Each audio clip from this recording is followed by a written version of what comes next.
नमस्कार।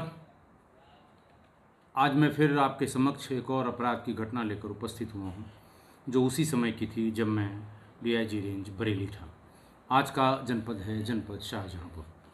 जनपद शाहजहाँपुर में एक थाना है कटरा, मुख्य मार्ग का थाना है, बरेली लखनऊ मार्ग पर, जहाँ मैं कई बार जिक्र कर चुका हूँ।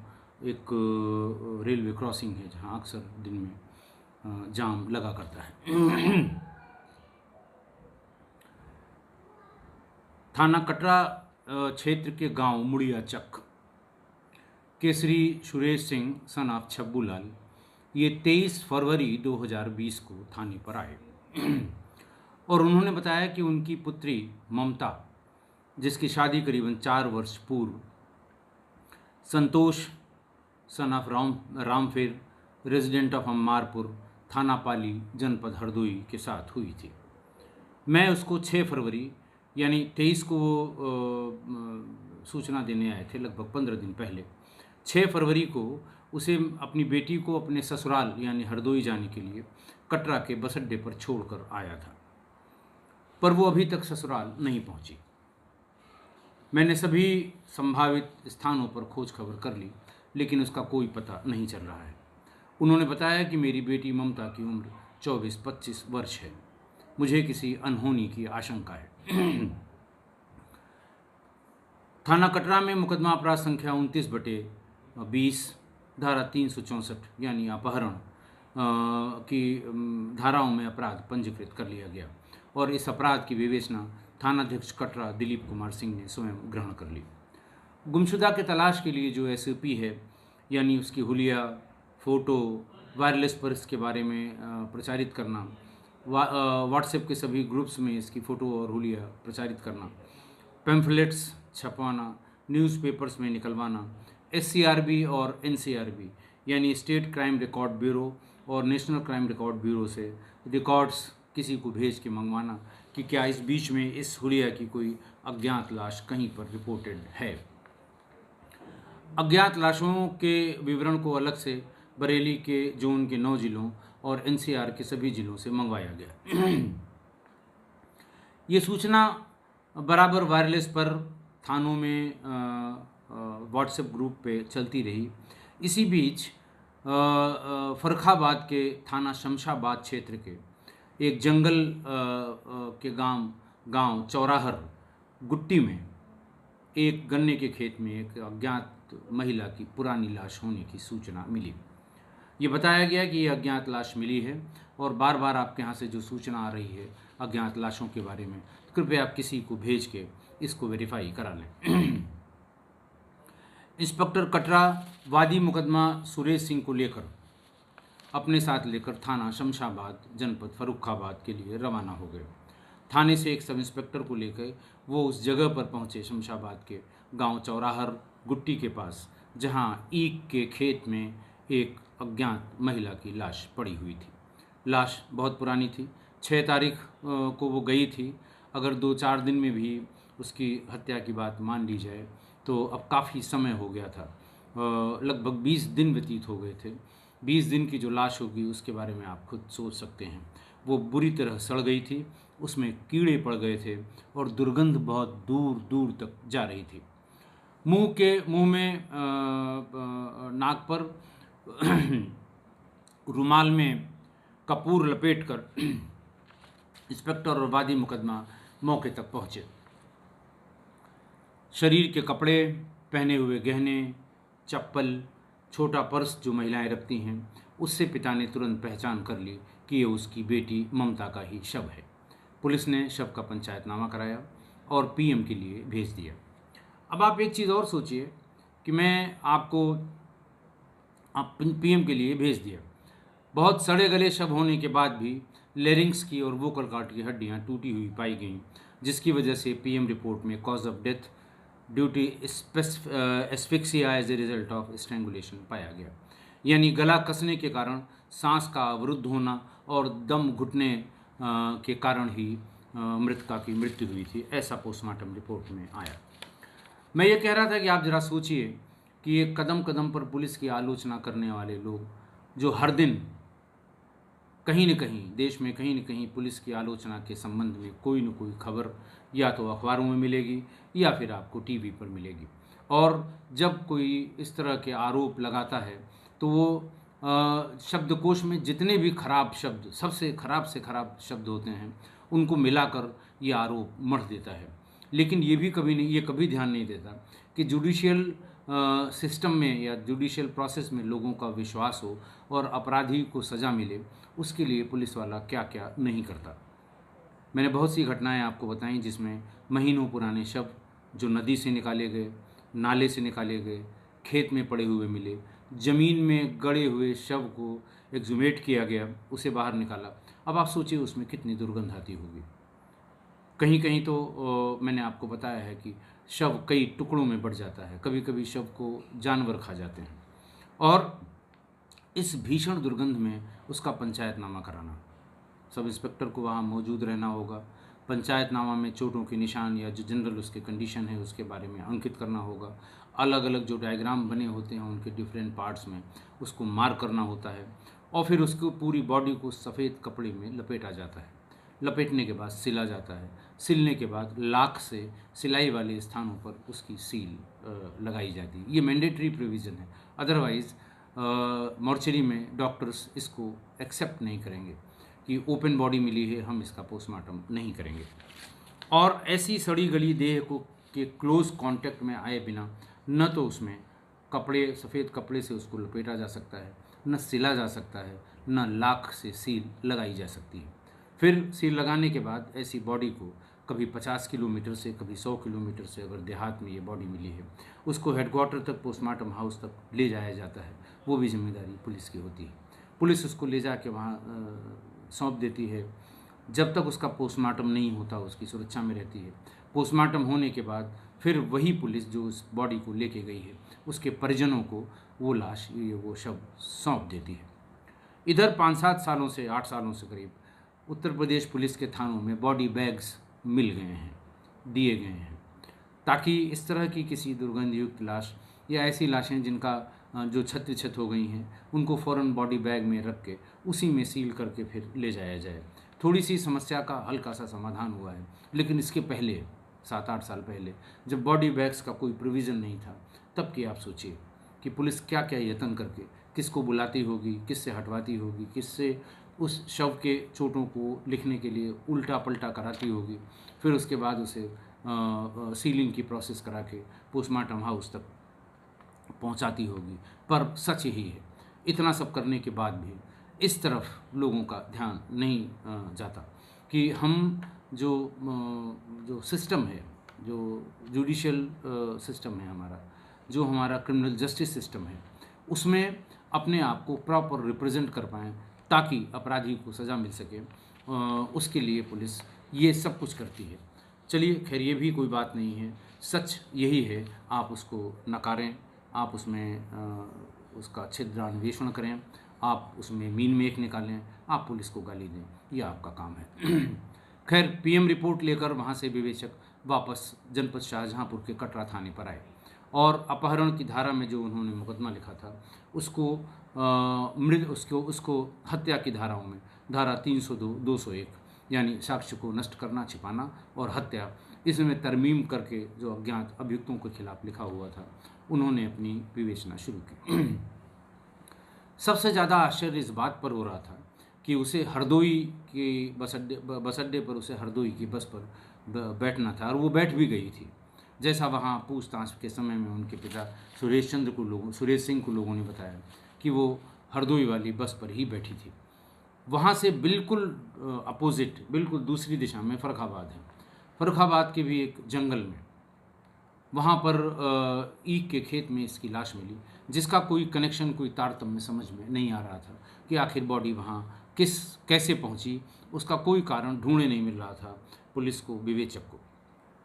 आईओ ने सोचा कि हो सकता है इसके ससुराल से यानी हरदोई से इसके बारे में कोई सूचना मिले। आईओ अपनी टीम लेके ममता के ससुराल पहुँचे। ससुराल के बारे में मैंने आपको बताया था कि ये ससुराल अम्मारपुर पाली हरदोई में थी ममता की।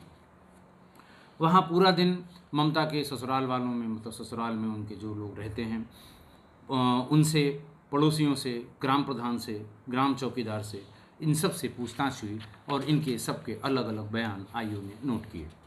सभी ने बताया कि ममता बहुत सीधी सादी और सरल स्वभाव की लड़की थी। ये भी बताया कि वो घर से बहुत कम, रेयर उसे बाहर देखा गया है। ज़्यादातर समय वो घर के बुजुर्गों के साथ बिताया करती थी। उसके चरित्र के बारे में भी किसी ने कोई विपरीत बात नहीं बताई। हम चरित्र की बात इसलिए करते हैं कि मैंने बार बार कहा है कि हत्या के पीछे जो जमीन और जर जोरू और ज़मीन के कारण है। पुलिस उसको तलाशती ज़रूर है, अगर ये हत्या अज्ञात है तो, नामजद नहीं है तो इसलिए ये ज़रूरी था कि उसके चाल चरित्र के बारे में भी जानकारी की जाए। खैर, वहाँ सभी लोगों ने उसको बहुत ही हाई रेट किया कि कतई उसके किसी से कोई संबंध नहीं थे, उसके चरित्र पर कोई भी उंगली नहीं उठा सकता था। पर गांव के लोगों ने ये भी बताया, मतलब ससुराल के लोगों ने, जो अम्मारपुर गांव के लोग थे, कि संतोष बहुत ही तेज बुद्धि का, चंचल और बहुत ही शौकीन लड़का है। वो बहुत ही चंचल और शौकीन है। और ये भी सभी ने बार बार यही बताया कि लड़की बहुत सीधी थी। फिर आईओ वहाँ से मृतका के मायके गया। मायके में घर वाले, उनके माँ बाप, भाई, बाकी सब लोगों ने यही बताया कि साहब उसका किसी से कोई संबंध की कोई बात कहीं पता नहीं लगी। बहुत ही सीधी सादी थी, बहुत ही सरल स्वभाव की थी, कोई उसको शौक नहीं थे। इस तरह की बात बार बार लोगों ने वहाँ पर बताई। कहने का आशय ये कि दोनों जगह से, ससुराल और मायके से, कोई ऐसी बात नहीं पता लगी जो कहीं पर जा सके, जिससे कोई लीड मिल सके। आईओ ने जब इतना सुना कि संतोष बहुत ही तीव्र बुद्धि का, चंचल और बहुत शौकीन लड़का था, उसका नंबर उन्हें मिल गया था पहले ही, और तब उन्होंने उसके नंबर को क्राइम ब्रांच को भेज के उनसे रिक्वेस्ट की कि इसका ज़रा सा डिटेल निकाल कर ये देखें कि इसकी लोकेशन उस दिन क्या क्या थी और इससे किससे किससे संबंध थे, क्योंकि लड़की के बारे में कोई अन्यथा बात पता नहीं लगी है। 2 दिन के बाद सर्विलांस से सूचना आई कि मृतका जिस दिन कटरा बस अड्डे पर गई थी, जिस दिन उसका जाना बताया जाता है, उसी दिन और उसी समय में संतोष की भी लोकेशन कटरा में बस अड्डे पर ही थी। और वो उस बस अड्डे से बस से फर्रुखाबाद तक गया। फर्रुखाबाद के जो last tower location, last detach जिसको कहते हैं, वहाँ तक की उसकी लोकेशन बताई गई। उसके बाद उसका मोबाइल बंद हो गया और हफ्तों बाद फिर वापस अम्मारपुर, पाली, हरदोई में आकर वो खुला। लेकिन एक बात और बताई उन्होंने कि एक नंबर से उसकी बहुत ज़्यादा बात हुआ करती है।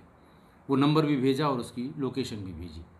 इतना जानने के बाद कि अब चूँकि उसका नाम कैब से नहीं मिल पाया था, किसी दूसरे के नाम से वो मोबाइल फ़ोन था, जितना सर्विलांस वालों ने सब चेक किया था, तो उन्होंने फ़ौरन कटरा के थानाध्यक्ष ने, जो आईओ भी थे, टीम भेज के संतोष को पूछताछ के लिए बुलवा लिया। संतोष थाने पर आ गया। पहले तो वो इधर उधर की बातें करता रहा, ना नुकर करता रहा, लेकिन जब उससे सीडीआर से उस नंबर के बारे में पूछा गया कि ये नंबर किसका है, जिससे तुम अभी भी बात कर रहे हो, ये कौन है और इससे तुम्हारा क्या संबंध है, चुप हो गया वो। बार बार पूछने के बाद जब वो कुछ नहीं बोल रहा था, तो फिर थोड़ा सा गर्म किया गया। गर्म करने के बाद जल्दी ही टूट गया और उसने पूरी बात बताई। उसने कहा कि ये नंबर रिंकी नाम की एक लड़की का है। संतोष ने ये भी बताया कि रिंकी की बहन मेरे गांव अम्मारपुर में ही मेरे पड़ोस में ब्याही है। अपनी बहन के लड़के के मुंडन संस्कार में कुछ साल पहले, 4-5 साल पहले, वो मेरे गांव आई थी। उसी में मैं भी गया था और तब मेरी नज़र रिंकी पर पड़ी थी। मैंने किसी बहाने उससे बातचीत करने की कोशिश की, लेकिन नाम बताने के सिवा उसने आगे कुछ भी नहीं बताया। जब ये फंक्शन ख़त्म हो गया, वो 6-7 दिन रुकी। हर दिन वो चक्कर लगाता रहा। उसके बाद वो इसकी बहन के पास गया, ये रिंकी की बहन के पास फिर गया संतोष, और उसने ये कहा कि मैं रिंकी से शादी करना चाहता हूँ। रिंकी की बहन ने उसे डपट कर भगा दिया कि तुम कुछ करते नहीं हो और एक ही गांव में दोनों बहनें, ये शादी किसी कीमत पे नहीं हो सकती। तुम कुछ करते होते, तुम्हारा कुछ व्यवसाय होता या नौकरी कर रहे होते, तो इस पर विचार किया जा सकता था। संतोष ने बताया कि इस समय उसकी भी शादी ममता से नहीं हुई थी, लेकिन वो बराबर इसी चक्कर में था कि रिंकी से कैसे बात हो जाए और शादी की बात उससे चलानी शुरू करें। इसी बीच घर वालों ने जो रवायत है कि प्रपोज़ल आया लड़की की तरफ से ममता के यहाँ से, उन्हें घर परिवार सब अच्छा लगा। बीच में जो शादी कराने वाले होते हैं, अगुआ जिन्हें कहते हैं, अगुआ ने भी सब गारंटी ली, इस पक्ष की भी उस पक्ष की भी। शादी तय हो गई और ममता की शादी संतोष से हो गई। संतोष ने बताया कि शादी के बाद जब वो आई तब से मुझे पसंद नहीं थी, क्योंकि मेरा दिमाग हर समय रिंकी पर लगा हुआ था। बड़ी मुश्किल से रिंकी का नंबर उसने कहीं से ढूंढवाया और मिला। रिंकी से बात की। बात करते करते उसने उससे कहा कि मैं तुमसे शादी करना चाहता हूँ। रिंकी ने ये कह के झिड़क दिया कि तुम शादीशुदा हो, तुम ये बात कह भी कैसे सकते हो, और आइंदा इस तरह की बात मुझसे मत करना, नहीं मैं तुमसे बात भी नहीं करूँगी। बार बार वो जब भी ये बात शुरू करता था वो यही कहती थी। एक दिन उसने बताया कि तुम परेशान मत हो, मेरे घर वाले शादी ढूंढ रहे हैं, 2-3 जगह बात चल रही है, बहुत जल्दी ही मेरी भी शादी हो जाएगी, फिर तुम ये सब बातें करना बंद कर दोगे, और ख़बरदार मेरी शादी के बाद कभी मेरे मोबाइल पर कोई फ़ोन भी किया तो। इतना सुन के संतोष ने कहा कि मुझे लगा कि शायद मेरा सपना ही ख़त्म हो जाएगा, टूट जाएगा, और अगर इसकी शादी तय हो गई तो फिर मैं कहीं का नहीं रहूँगा, क्योंकि ममता से वो कभी भी मानसिक रूप से जुड़ नहीं पाया था। उसने तभी ये प्लान बना लिया कि जल्दी से जल्दी ममता को अपने रास्ते से हटा दूंगा, और फिर मैं कहूँगा कि देखिए अब तो वो उसकी मृत्यु हो गई है या मर गई है, अब तुम मुझसे शादी कर सकती हो। उस दिन उसने दिमाग लगा के उसे कटरा बस अड्डे पर बुलवाया कि तब मैं किसी काम से शाहजहाँपुर आया हूँ और तुम यहीं आ जाओ, तुमको घर लेकर चलेंगे। सीधी सादी ममता ने उसकी बात मान ली और वो कटरा बस अड्डे पर पहुँच गई। वहाँ जब बस पर वो बैठ गई, टिकट कटवाने के पहले इसने उसे बस से उतार लिया। उसने कहा कि फर्रुखाबाद में 2.5 घाट का मेला लगा हुआ है, पहले हम लोग यहाँ से वहाँ चलेंगे, वहाँ मेला घूमेंगे, दर्शन करेंगे, और फिर शाम तक घर पहुँचेंगे हरदोई। वहाँ से सीधी बस मिल जाती है, हम लोग घर पहुँच जाएंगे। वहाँ से कटरा के बस अड्डे से संतोष ममता को लेके सीधे 2.5 घाट के मेले में गया। मेले में दिन भर उसको घुमाया फिराया, लेकिन उसके मन में ये था कि किसी तरह रात हो जाए, वो अपना काम कर सके। वहाँ वो शाम होते होते जब रात होने लगी तो मेले के बाहरी हिस्से में किनारे पर खेतों के किनारे में वहीं बैठ गया और उससे कहा यहीं बैठो, अभी हम लोग चाय मंगाते हैं, चाय पी के फिर हम लोग चलेंगे हरदोई के लिए। वो चाय लेने गया। वापस आते समय चाय थोड़ी दूरी पर, चूँकि मेले का बाहरी हिस्सा था, तो मेले के भीतर जाकर वो चाय ले आया, लेकिन चाय में उसने उस समय 10 गोलियाँ मिला दी जो बेहोशी की दवाएं होती हैं। अपने किसी इस एपिसोड में मैंने उसका नाम भी, उस टेबलेट का नाम भी बताया था, तो मेरे किसी मित्र ने उस पर ऑब्जेक्शन किया था कि इस तरह से आप नाम न बताया करें, हो सकता है कोई इसका गलत इस्तेमाल कर सके, इसलिए मैं उसका नाम नहीं बता रहा हूँ। बहुत ही नोन टेबलेट है, सभी लोग जानते हैं। थोड़ी देर में ममता बेहोश हो गई। उसे धीरे धीरे खींचकर, रात हो गई थी, गांव का मेला था। मेला बहुत देर तक, शाम को 6-7 बजे के बाद तक, 8 बजे के बाद तक नहीं चलता है। वो धीरे धीरे घसीट कर गन्ने के खेत के बीच में ले गया। वहाँ उसने पहले ही प्लास्टिक की रस्सी अपनी जेब में रखी थी, प्लास्टिक की रस्सी से उसका गला घोंट दिया। जब ये इत्मीनान कर लिया कि अब उसकी मृत्यु हो गई है, तब वहाँ से सीधे अपने गांव अम्मारपुर पाली हरदोई पहुँच गया। घटना के बारे में ये स्वीकारोक्ति के बाद उसकी इस बात पर यकीन करने के लिए इसको क्रॉस चेक कराया गया। कितने बजे वो वहाँ गया था, मोबाइल की लोकेशन में पता लग गया। फर्रुखाबाद 2.5 घाट के मेले पर कितने बजे गया था, ये भी पता लग गया। वहाँ पर जिस दुकान से उसने चाय ली थी, वहाँ मेले के आयोजनकर्ताओं से पता करने पर उसका भी पता लग गया। उसने कहाँ जाकर कौन कौन सा सामान खरीदा था मेले में, वहाँ के लोगों से भी बातचीत की गई, फ़ोटोग्राफ दिखाई गई, तो लोगों ने बता दिया। इन सारे इलेक्ट्रॉनिक एविडेंस, मेले में गवाहों के बयान, पीएम रिपोर्ट और पर्याप्त साक्ष्य के बाद उसको चार्जशीट नंबर 146 2020 अदालत में सबमिट कर दिया गया। ये डेट थी इसकी, मैं बता दूँ आपको, 23/5 को 23 मई को ये अदालत में सबमिट कर दिया गया, जेल भेज दिया गया। ट्रायल शुरू हो गया है और उम्मीद है कि ट्रायल में अच्छे रिज़ल्ट आएंगे। अब इस घटना के बारे में बहुत ही घटना बहुत सामान्य सी है या थी, और आसपास के लोग इसे एक सामान्य सी घटना मान के और उसको भूल भी जाते हैं। लेकिन मैं पिछले कई एपिसोड से लगातार इस तरह की घटनाओं के बारे में बता रहा हूँ कि जैसे इस घटना में एक तरफा प्यार में अंधा संतोष एक सीधी साधी महिला और अपनी विवाहिता पत्नी की हत्या कर देता है।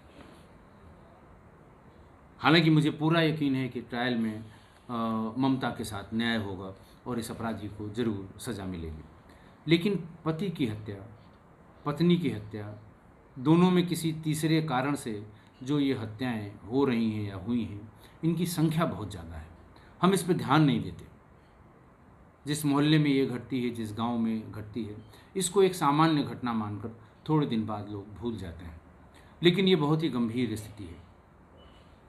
मैंने भी काफ़ी कोशिश की इस मेंटलिटी को समझने के लिए कि इस सोच के पीछे क्रिमिनल साइकोलॉजी क्या है, क्या इसके बारे में जो मानसिक जो साइकोलॉजिस्ट हैं उनका क्या कहना है। तमाम खोजबीन के बाद मुझे इसका एक उद्धरण और इससे संबंध में एक बहुत ही डिटेल रिसर्च भी मिल गई, जो कि और जिसने इस तरह के क्राइम को एक नाम भी दिया और सभी प्रमुख पुलिस ऑर्गेनाइजेशंस में पश्चिम के देशों में उसे उसी नाम से जाना जाता है। जो रिसर्च इसमें परिलक्षित हुई, जो मुझे मिली, ये Department of Law and Police Science at John Jay College of Criminal Justice US में, बड़ा फेमस कॉलेज है, उसके प्रोफेसर हैं जोसेफ जियाकलोन। जोसेफ स्पेलिंग आप सब जानते हैं, GIACALONE। इन्होंने इसको नाम दिया इंटीमेट पार्टनर होमिसाइड। इसी नाम से आज की तारीख में ये प्रचलित है, इंटीमेट पार्टनर होमिसाइड, जिसका मतलब है कि एक दूसरे को अच्छी तरह जानने और समझने वालों द्वारा कारित की गई हत्या। इसके बारे में बहुत वो बड़ी लंबी रिसर्च है उनकी। एक और कॉलेज है, एक और वो है साइंटिस्ट हैं जो कि बहुत ही फेमस फॉरेंसिक साइकेट्रिस्ट हैं, डॉक्टर पार्क DIETZ। इन्होंने भी बहुत ही गहन इस पर रिसर्च किया है और इस तरह की होमिसाइड यानी इंटीमेट पार्टनर होमिसाइड के 4 कारणों का भी उल्लेख किया है। 4 कारणों को बताने में काफ़ी समय होगा, फिर कभी बताऊंगा।